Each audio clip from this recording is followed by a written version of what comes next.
Well,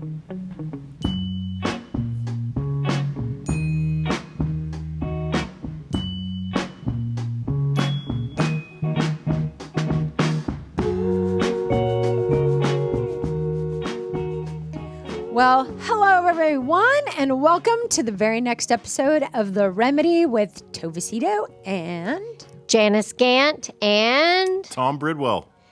Yay! So Tom, I Yes. just realized last week we didn't ask you how you're doing. It was kind of sad walking in today and not seeing your cute little dog. I know. And Yes, little Philly. She's in doggy heaven somewhere. Yes. So we talked a couple weeks ago about euthanizing a dog, which was, so many people appreciated that we did an episode on that. Oh, good. And the more I thought about it, I was like, pretty much everybody I know either owns a dog or has owned a dog. Like this is a pretty universal problem. Yeah. You know, Yes. amongst. So anyway, how are you doing? I'm doing great. all go? Thank you for asking. The first, obviously the process of the woman coming over and putting the dog down with Betty and Maureen and everybody there, it was very, very sad. And I definitely cried because I was looking at my two loved ones there crying their eyes out. So it was impossible for me not to cry. Of course. But I have to say, the very next day, it has just gotten, from that moment on, it just has gotten easier and easier, and it really hasn't been as traumatic as, like the aftermath has not been very traumatic at all. Well, good. Did Yeah. that when they and it was so peaceful for him, right? When they put him, when they gave him Philly, she definitely didn't know it was coming. She was on the couch in our living room.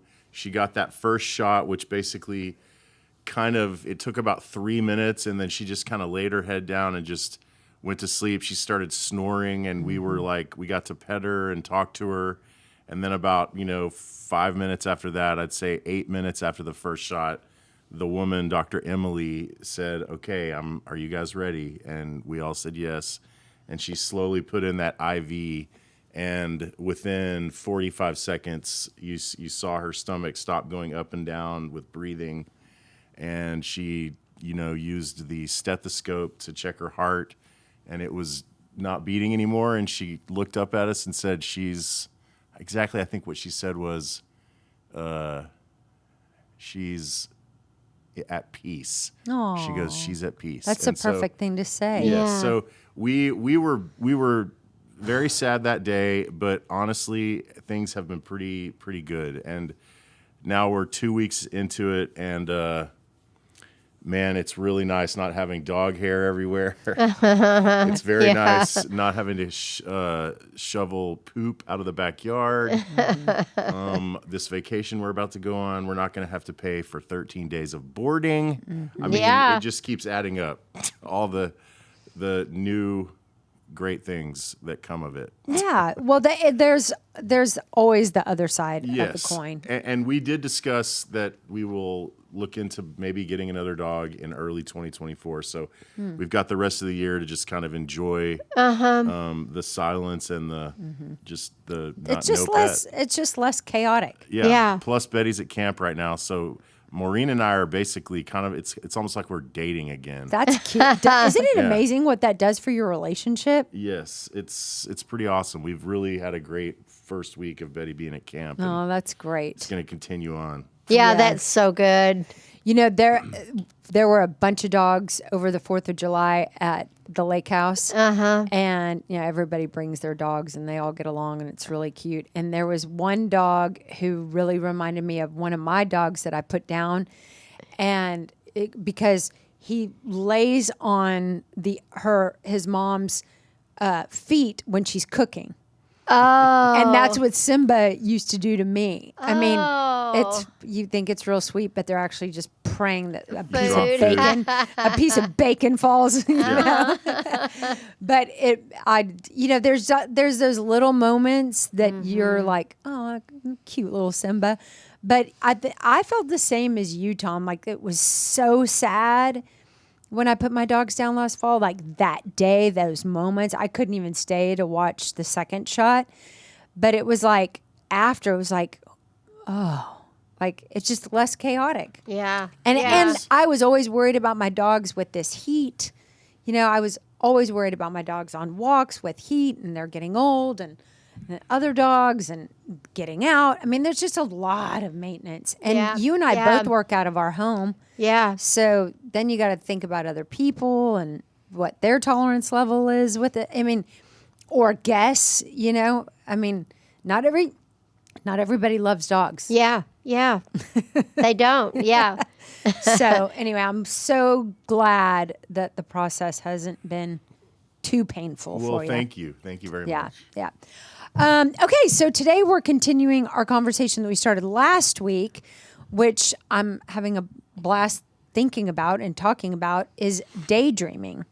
So maybe read that very beginning intro, just where it defines what daydreaming is, just in case somebody hasn't listened to last week.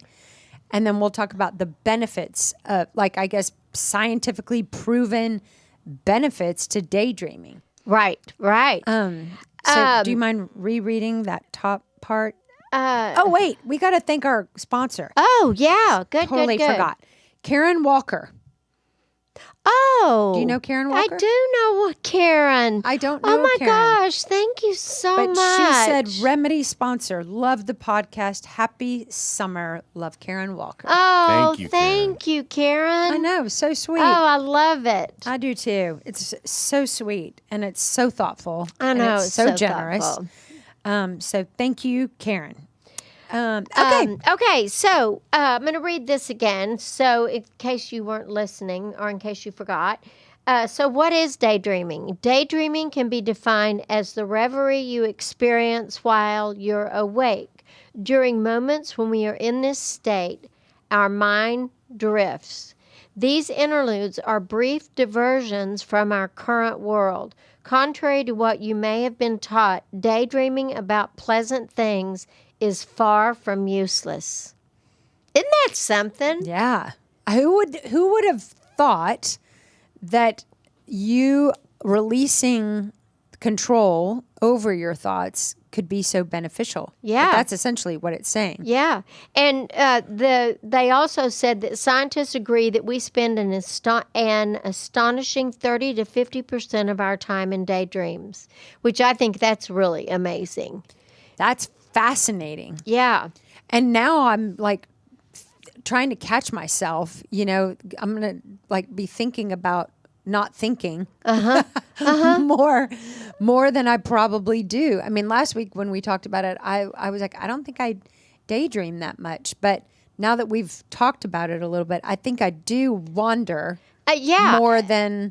I think you probably do too. Mm-hmm. I think we all do, unless we are mindfully engaged in something like watching a TV show or reading a book or cooking something that you have to be very attentive to, but then but that is not very much of our time, so I think it's really interesting. I bet some of the most thoughtful and creative people are great daydreamers. Yeah, I bet so too. Because the people that run around with all their lists, and always have an agenda, kind of wear me out. Yeah. But the daydreamers, I kind of want to hang with. Yeah. And, I used to very much be a human doing. And I have probably, since I turned probably 65, I really started focusing on trying to be a human being and being more in the moment rather than running around and tasking. And I like that. And because I think that it is a place where you can have some creativity. Create space. Yeah. Yeah. And this article, we talked about it last week, talks about that it lessens stress and anxiety. So it is probably, daydreaming is kind of a very mindful but mindless thing to do. It's mindful because you're daydreaming about something, thinking about something, but then you're not as, it's not like your brain is on hyper alert or anything. Totally. Yeah. You know, my friends who always have an agenda and they're always moving from one thing to the next and their lists are outrageous. Truly, like,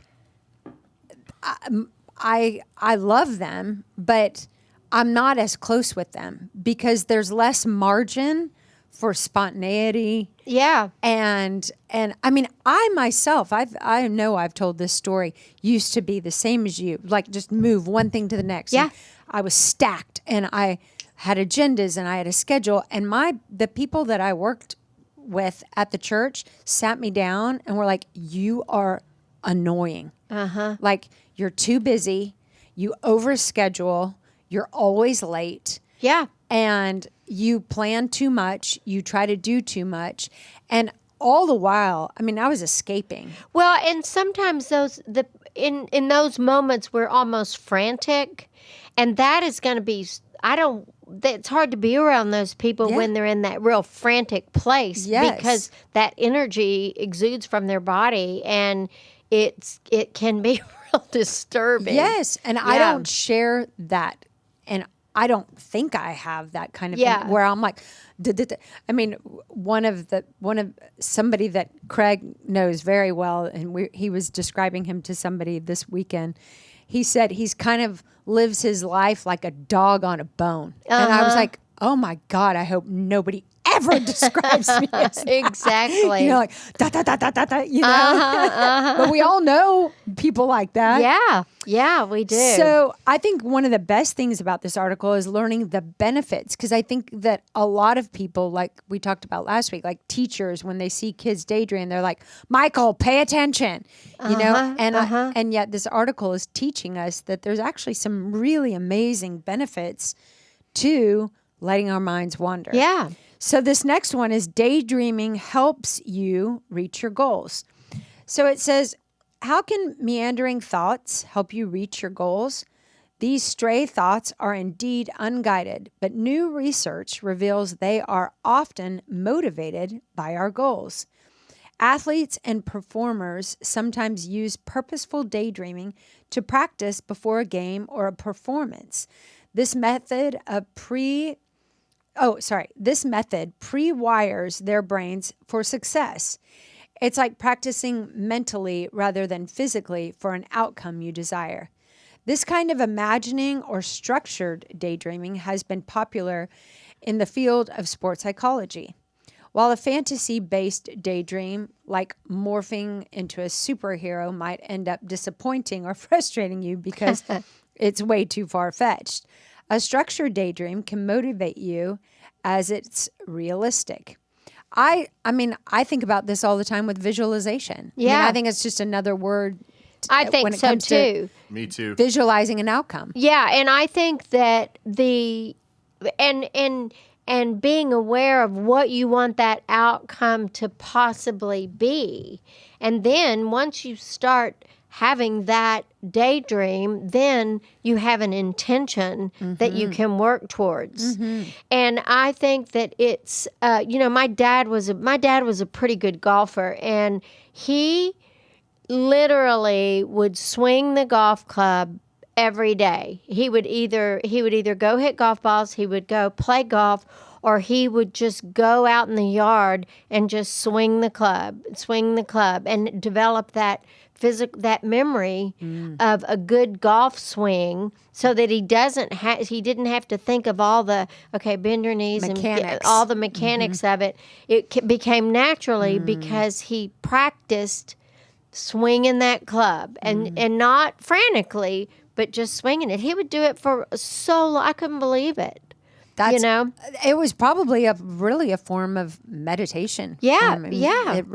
Golf really can provide. Because when that. I'm not a good golfer at all, but I like it. But when I stand over the ball, I'm trying to think of way too many things, and because I've just never I mean, I did a long time ago. I played a lot of golf, but I haven't lately. And, so I got out of the rhythm of that golf swing. And I think that's so you can even be doing something and it still is in that daydreaming sort of ease and just the ease of it all to get everything on track.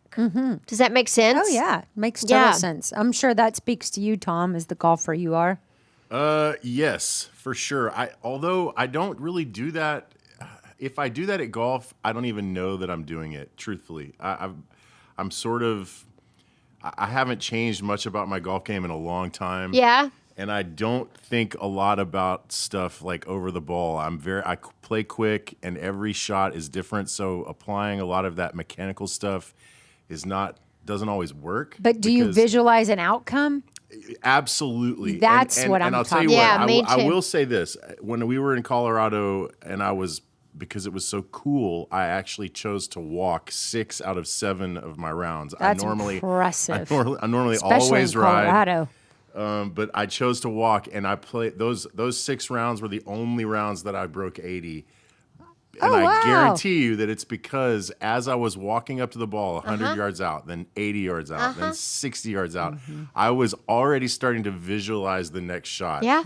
And that absolutely, there's something to that. Yeah.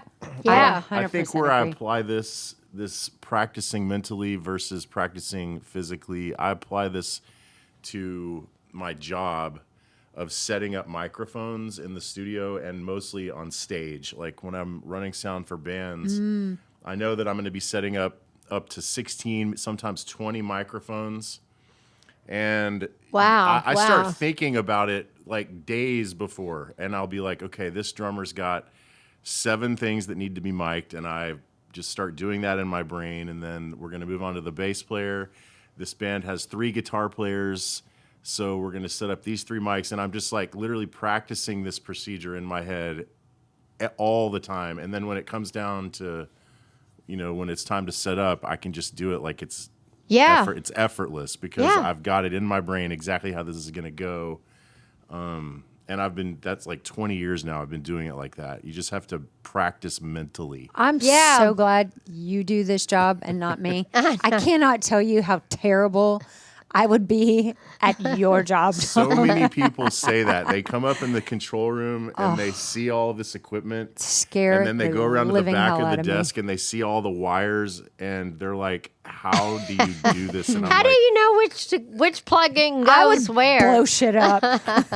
It's basically being organized and practicing it mentally. Like and you're a perfectionist. Well, that too. I mean, there's medication for people like me. But just the drumming and the time management, that's a part of it. But really, you just practice mentally. You have to practice this like in your brain, how you're going to do this. Yeah. Well, it says imagining or daydreaming about one of your real life goals is pleasing. It makes you, I don't have my glasses. It invites you to think through steps you take, ways to stay motivated, and how to overcome obstacles. So I was listening to a podcast on relationships a while ago, and something that the person said really made an impact on my thought process around this. And it was a man, I don't remember what podcast it was, but he talked about how we have a vision for our relationships, like whether it's conscious or not. Like when I think about my relationship with Craig, I visualize. I visualize our future. I visualize what it's like to grow old. I visualize how we're going to treat each other. Like I have visualized all of those things. I didn't do it intentionally or consciously, but it happened. That the vision of my relationship dictates or determines my values in our relationship. Right. And so all of this is happening in my brain and in my body, and I'm not even intentionally doing it. But I've talked about that with Craig, And I thought, because I just found that fascinating. Like, wow, I do have some pretty solid values about what I want my relationship to be. And that is 100% rooted in what I visualize my relationship. You know, and you had to daydream that in order to have the visualization. Totally. And it wasn't even happening. It's not like I sat down and was like, what do I want the vision for my future with Craig to be? And that, whether we realize it or not, and that's a lot of times why couples get into trouble with each other, because I value, you know, really solid, open conversation and communication. Craig doesn't value that as much as I do. Right. And so that can create some obstacles. Why are you laughing, Tom? Because this, I've been dying to interject here. Because Go. Maureen is the same way you are. You took the words right out of her mouth, and I've always sort of teased her that it's a Hallmark card in her brain that we're not living up to, or a Norman Rockwell painting that we're not living up to. Yeah, you and Craig need to step it up. And I'm like, you've got this idea of what you think we're supposed to be saying or doing right now, but that's not necessarily what is in your brain, realistic. Or in your brain. But you are, the fact that you do this with your relationship, I cannot wait to tell her tonight that she's not alone. I knew this, but she's not alone. Yeah. I really do not do that at all. You don't? I don't either. I so do that. I don't. Do you think Tom does? No, probably not. I don't think. Tomorrow is our wedding anniversary. Oh, happy anniversary! Thank you. And Tom has a friend that's coming in from Colorado, and they're going to go to the lake, but the two of them are going to water ski, and then I'm going to stay home with the dogs. And the dogs, Buddy. It seems like there's more than one. And but it's interesting because we're the same. I mean, he's like, I hate to be gone on our anniversary, and I'm like, I don't care, it's fine, that doesn't matter. And so, but he made a reservation he said, I made a reservation at a fancy restaurant tonight. I don't know where we're going, and I'm like, oh, okay, well, okay, because he probably has more of that sort of a planning and have an idea of how than me. I kind of don't. I mean, it's great, but I don't really. A lot of times, I mean, the first year, or like after we'd been married, like 2 years or something, he came. I didn't even know it was our anniversary. I can't. Okay, this is said me never. But the difference here is that the value that you're putting on the sentiment is less. And the planning is different than the value that you're putting on the sentiment. You know what I'm saying? Like, right. He may be planning it because that's what every dude should do. But then when he comes and you realizes that y'all aren't even going to be together and it's not this big huge deal, like that's the difference between my wife and you. Like, yeah. Her idea of what we should be doing on our anniversary has so much weight every year, whether I plan it or not. She and I would get along. That's so funny. That year when I came home and he was like, I said, well, we're going to have dinner with the girls tonight. You want to? And he goes, well, I mean, it is our anniversary. It's our anniversary. And I'm like, it is? And he goes, yeah. And he goes, look, down there's your present. And it was this big Chanel bag. Oh. I didn't have a card. I didn't have a Hershey's Kiss. Oh my God. I bought 2 cards for Craig today, and I don't know when I'm going to give him, but because it's like, I can't wait to give him I do another have card. something for Tom. I got him a card and like a Hershey something. Like currently we're going through this thing where I'm like in the middle of the night because I'm getting old, I have to get up and go to the bathroom at least once. So I'll come back in bed at like 3:30 in the morning, And it's hard for me to get back to sleep about 85% of the time because Maureen will be snoring. And it's not like crazy, like lumberjack snoring, but it's hard for me to get back to sleep.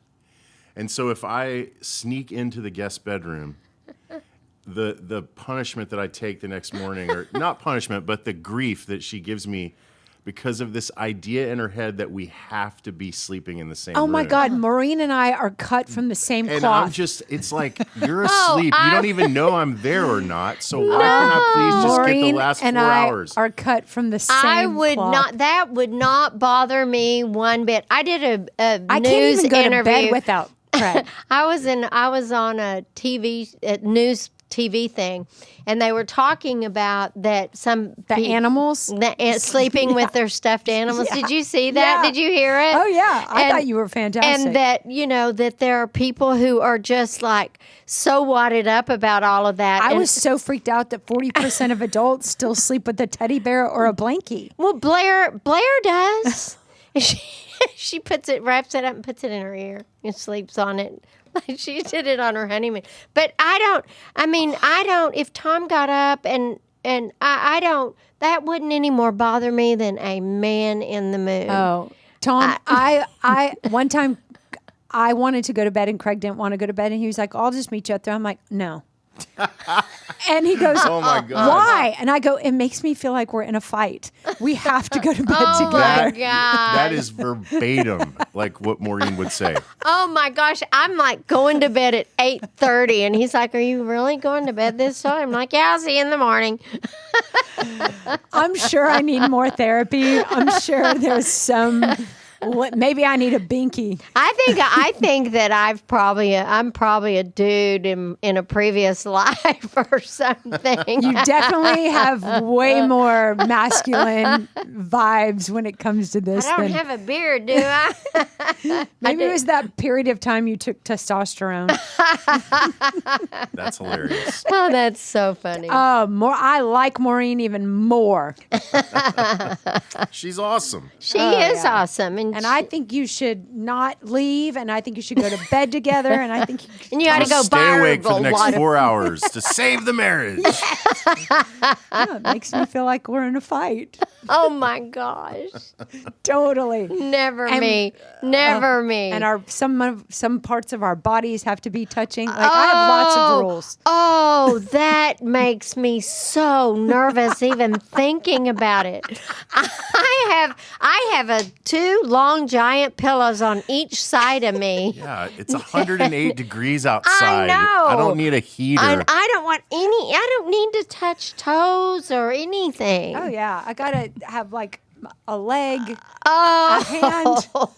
I would be so annoyed. Is Maureen the same? No, I mean, yes, she does Just love lie it to when me. we like. No, she's not. We used to snuggle, but in the summer, I mean, even she will be like, "No, snuggling's too hot. Get away. Stay cool." Oh, I love the snuggles. I probably need to get back in your office, Janice. barricade myself on both sides with those giant king size pillows. And it's not because I'm trying to be Get away away from from Tom. Tom at all. It's just that's how I like it. I like having that kind of Comfy, cozy. Oh I gosh. feel like we should move on. I do too. I feel like people are gonna think I'm weird. Daydreaming expands your creativity. Research has established that daydreaming is correlated with higher levels of creativity. Did I say this week or last week? That I bet the most creative people daydream. Yeah. Relentlessly drilling down on a complex problem doesn't result in discoveries. Take a break. The mind will still incubate on the problem. Bianca Rodriguez, a licensed marriage and family therapist, says that's why most of us have aha moments while doing mundane things, like washing the dishes, where we don't have to focus too hard on the task at hand, which allows space in our psyche to receive and reveal new information. One study in which college students had 2 minutes to come up with as many uses as possible for everyday things like toothpicks and bricks prove this. Those who daydreamed first rather than continuing to focus on the problem did better at generating more creative ideas. When your mind doesn't have to ride on a narrow track, it reorganizes all the tidbits of information and forms new and unexpected connections. Being distracted and allowing your mind to wander is powerfully positive. Yeah. Isn't that something? Rodriguez described daydreaming well when she said it's exercise for your mind. She elaborated further, saying, we are rarely taught to allow our minds to wander. It's like only tending to one tree in a gigantic forest. Oh, I like that analogy. Daydreaming allows your mind to zoom out and see the whole forest, which creates a different perspective and invites creativity. Fabulous. Yeah, amazing. And that makes perfect sense. Everybody daydream. Yeah. Well, yeah, but imagine how much more daydreaming you could get in if you didn't get on Instagram. It's true. That is so true, Tom. Because I feel like Or any down Netflix moment that is I filled. have, I don't get on Instagram because I don't have it, because I could feel it ruining my brain, but I still do get on the news, and then I'll get on ESPN, and then an hour later I'll check it again, and it hasn't changed. And I feel like my wife, she's guilty of this Instagram thing. If she spent half the time that she spends on Instagram just staring into space and daydreaming, I would love to know if that would be helpful. Yeah. It's super powerful that you brought that up, Tom. And I so appreciate it, because I think it's so habitual. I mean, think about when you used to wait for somebody at a restaurant before a phone. Now, if we're waiting for somebody or waiting for an appointment or at our doctor's office or dentist or hair, we scroll. Yeah. We look at our phone. We check emails. But 25 years ago, we used to just sit there. Or read. Yeah. Have our thoughts. I will look at Instagram every now and then. I'm not real into it. I don't. It's sad how many people are. I'm glad to hear that you guys aren't, though, because it really is. It's a scourge. People on talk society. about it to me. I'm sure they talk about it to you all the time. And it sets up so many people to compare, and that's the danger. I mean, then if you're not satisfied, and then you look there and everybody else is at the beach, and you're you're at home scrubbing floors, then you're going to feel like, oh, poor me, and all of that. So you really have to have a filter with that, because nobody's putting up the ugly pictures. No, nobody's telling the truth on Instagram. I mean, the truth is, complicated, but that's not what we're posting. We're not posting complicated. We're posting perfect.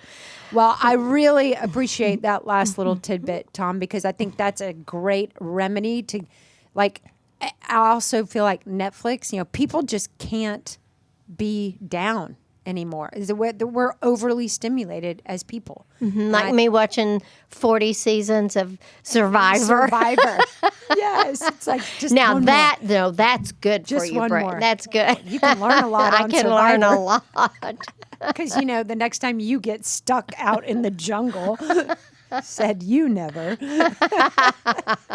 That's true. Well, I hope this has been a helpful series. I've learned a lot. Yeah, me too. I think it's insightful, and it kind of gives us all permission to let go a little bit. Yeah. And do some daydreaming. Let our minds wander a little bit more than we do. Have a great week. Thanks for listening. Bon voyage. Oh, you dog. Sucker. I want to go. You too.